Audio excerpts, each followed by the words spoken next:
Price lord ಪ್ರಿಯರಾದ ದೇವ ಮಕ್ಕಳೇ, welcome to ಮುಂಜಾನೆ ಇವತ್ತು ಕಾರ್ಯಕ್ರಮ. ದೇವರ ಮಕ್ಕಳೇ, ಮತ್ತಾಯ ಬರೆಸುವಾರ್ತೆ 23ನೇ ಅಧ್ಯಾಯ 27ನೇ ವಾಕ್ಯ. ಅಯ್ಯೋ ಕಪಟಿಗಳಾದ ಶಾಸ್ತ್ರಿಗಳೇ, ಫರಿಸಾಯರೇ, ನೀವು ಸುಣ್ಣ ಹಚ್ಚಿದ ಸಮಾಧಿಗಳಿಗೆ ಹೋಲಿಕೆಯಾಗಿದ್ದೀರಿ.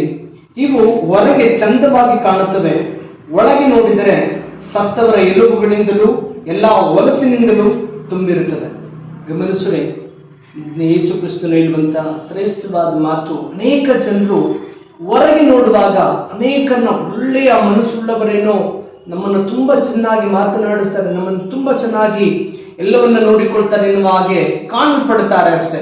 ಹೊರಗಿನ ತೋರಿಕೆಯಲ್ಲಿ ಅವರು ಬಾಯೋಪಚಾರಕ್ಕೆ ಉತ್ತಮವಾಗಿ ಮಾತನಾಡುವವರಾಗಿ ಕಂಡರೂ ಕೂಡ ಅವರ ಹೃದಯದಲ್ಲಿ ಅನೇಕರಲ್ಲಿ ನಿಮ್ಮ ಕುರಿತಾಗಿ ಒಳ್ಳೆಯ ಮನೋಭಾವ ಇರುವಂಥವ್ರು ಬಹಳ ವಿರಳ ಅಥವಾ ಬಹಳ ಕಡಿಮೆ ಎಂಬುದಾಗಿ ಹೇಳ್ಬೋದು.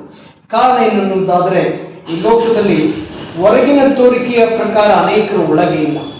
ಅನೇಕರು ತಮ್ಮ ಒಳಗೆ ನೋಡುವುದಾದರೆ, ಯೇಸು ಕ್ರಿಸ್ತನು ಈ ಫರಿಸಾಯರಿಗೂ ಶಾಸ್ತ್ರಿಗಳಿಗೆ ಹೇಳುವ ಹಾಗೆ, ಅವರು ಒಳಗೆ ನೋಡಿದರೆ ಸತ್ತವರ ಎಲುಬುಗಳಿಂದಲೂ ಹೊಲಸಿನಿಂದಲೂ ಕೈತನ, ದ್ವೇಷ, ಹೊಟ್ಟೆ ಕಿಚ್ಚು ಅಥವಾ ಅಸೂಯೆತನ ಅಥವಾ ಅನೇಕರಿಗೆ ಬೇಡವಾದ ಅನೇಕ ವಿಷಯಗಳನ್ನ ತುಂಬಿಕೊಂಡವರಾಗಿದ್ದಾರೆ.